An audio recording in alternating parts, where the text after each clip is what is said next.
Dneska si dáme žrebovanie o tento šperk, ktorý sme v minulom príspevku vyhlásili do súťaže, že ste mali uhádnuť táto skrinka, na čo má svoj účel. Bola to skrinka do vinárstva na ukladanie flašek, ale nikto neuhádol to využitie, takže sme vyhlásili druhé kolo, v ktorom bolo len okomentovať a zdieľať ten minulý príspevok. Takže teraz ideme na losovanie o tento unikátny šperk z dreva, orechu a živice, v ktorom je hora aj s mráčikmi. Neviem, či to tam bude vidieť. Skrátka, tento šperk dneska uvidí svojho nového majiteľa. Tak poďme na to. Ďakujeme všetkým, ktorí ste sa zapojili do tejto súťaže, že ste pomohli našej lokálnej firme, ktorý tento príspevok sme zdieľali aj do skupiny Skalica Nostalgická a Enom pro nás. Enom do týchto dvoch skupín sme to zdieľali nikde inde na Slovensku, pretože si myslím, že keď je niekto lokálny výrobca a nemá nejakú obrovskú firmu, ja sa môžem vždy pozrieť, čo máme my vlastne tu, alebo ja konkrétne s mojou ženou.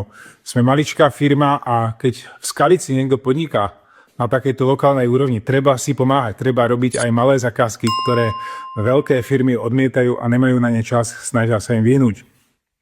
Preto ďakujem všetkým, ktorí tento príspevok zdieľali, aj správcom týchto dvoch skupín, ktorí môj príspevok schválili. Boli tam aj také komentáre, že prečo dávame reklamu a tak, ale toto nikoho nepohoršuje, nie je to nejaká reklama, že by som tady každý týždeň dával nejaké ponožky ponúkal, alebo niečo také, chápete. Takže je to jedna jediná súťaž v tomto roku možno.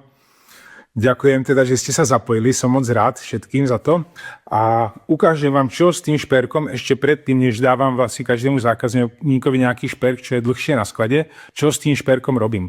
Vždycky prvé ešte ten šperk prebrúsime, keď je zo dreva, s nejakými šmirglíkami, takýmito konkrétne a máme rôzne zrnitosti od 240 až po 3000 dokonca, všetko sa to musí jemne takto zo spodu prebrúsiť. A na vrchu tá živica, okrem toho, že sa musí brúsiť, sa musí ešte leštiť. Špeciálnou lešťacou pastou, kotúčom lešťacím. A nakoniec vám chcem ukázať, aká je na to drevo povrchová úprava, keďže drevo sa nemôže spracovať alebo nechávať len tak neupravené, suché, lebo by sa zamastilo od rúk alebo všeličoho, pokiaľ to nie je nejaká lopata alebo tak, ale musí sa ošetriť. A preto absolútne najdrahší na trhu prírodný olej, ktorý existuje, ktorý síce nepoužívam na nábytok, ale len na šperky, pretože je fakt najdrahší. Táto už neviem, koľko stojí liter, 300 € alebo aj viac. Takže tento Odis oil, ktorý je bez VOC látok, nebezpečných acetónov a tak ďalej, čiste prírodný, čuchnite si tú krásnu mentolovú vôňu. Môžem vám aj teraz ukázať po tom leštení a brúsení, ako sa na takýto šperk nanáša. Takže vlastne takto si to drevko chytnem. Dám to z jednej strany, z druhej strany a potom to tam už len takto rozotriem. Hotovo. A je to.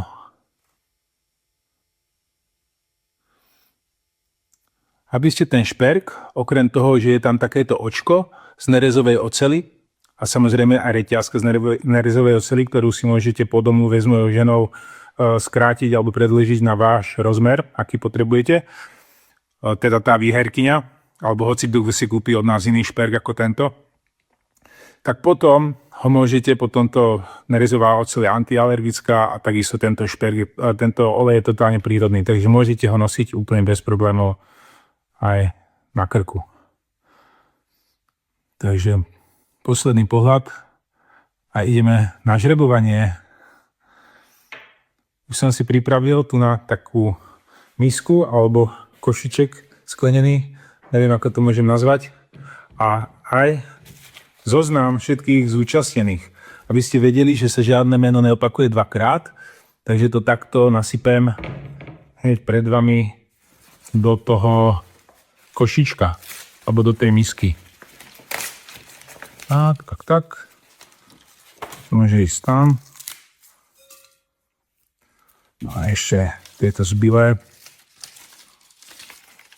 Vidíte?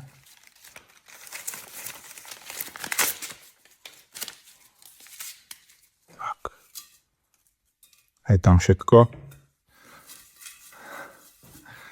Premiešame. A tento šperk získa jeden človek alebo jedna osoba, ktorá je tu k tejto miske. A bude to Barborka Pelikánová.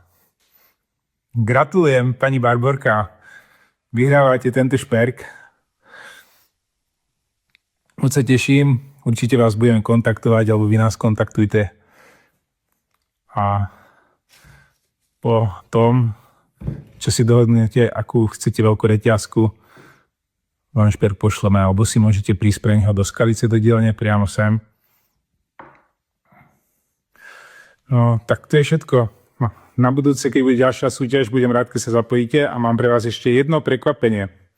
Keďže tento šperk je vážne kus prírody, tak aby mal aj v sebe tú dušu, tak na jeho nafotenie sme išli špeciálne do prírody alebo do hôr skôr a vyfotili sme ho tam pod horou Kriváň a toto video je taká ukážka toho, že ten kus tej prírody alebo tú horu budete nosiť aj na sebe, pretože my sme tam s týmto šperkom boli a naša filozofia je taká, že keď sa niečo robí poctivo, remeselne, malo by sa to robiť a fotiť a všetko okolo toho tiež poctivo, teda bez nejakej umelej inteligencie, ale prirodzene.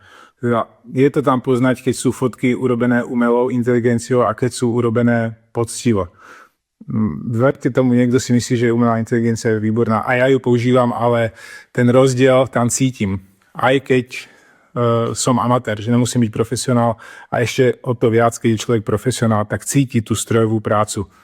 Tú umelú inteligenciu. Takže teraz toto krátke video si pozrite, ako tento šperk vznikal. A blahoželám výherkyni Barborke. Čaute.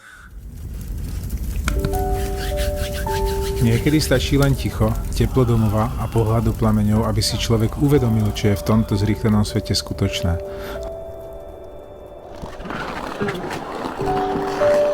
Tam už nás čeká Janinka. Lebo viete, dnes žijeme v dobe, keď sa dá vytvoriť takmer všetko jedným kliknutím. Obrazy, svetlo, dokonalé scenérie. Všetko môže byť len výsledkom umelej inteligencie. Tento šperk a jeho fotky však nevznikali v počítači. Obuli sme bežky a vyrazili na špeciálnu misiu. Nájsť to najdokonalejšie miesto, kde tento šperk nafotíme predtým, než definitívne poputuje k svojmu novému majiteľovi. Žiadny umelý svet. My sme tu, vonku, v ostrom vetre a mrazivom chlade. Sme na skutočnom mieste, pretože veríme, že poctivé remeslo si vyžaduje poctivý prístup. Kedy fotíme pri tejto hore, ktorá sa volá Kriváň. Táto. Jaj. A tu už sme to miesto našli. Dokonalé zrkadlo. Náš malý drevený Kriváň, zaliatý v živici priamo z očí v oči tomu skutočnému tatranskému. Ten kontrast ostrého mrazivého snehu a tepla, poctivého remesla, to je presne ten moment, pre ktorý túto prácu s Jankou tak milujeme. Je v tom pot, mráz a hodiny práce, ktoré žiaden algoritmus nenahradí.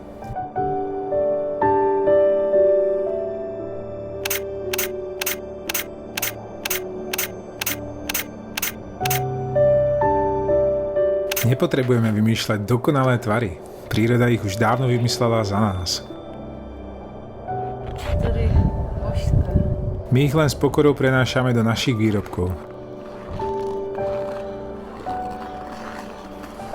Ďakujeme, že s nami kráčate po tejto skutočnej ceste. Gratulujeme aj našej víťazke. Domov vám posielame nielen šperk, ale aj kus tohto dňa a kus nášho sveta. Toho skutočného. Ďakujeme, že ste v tom s nami.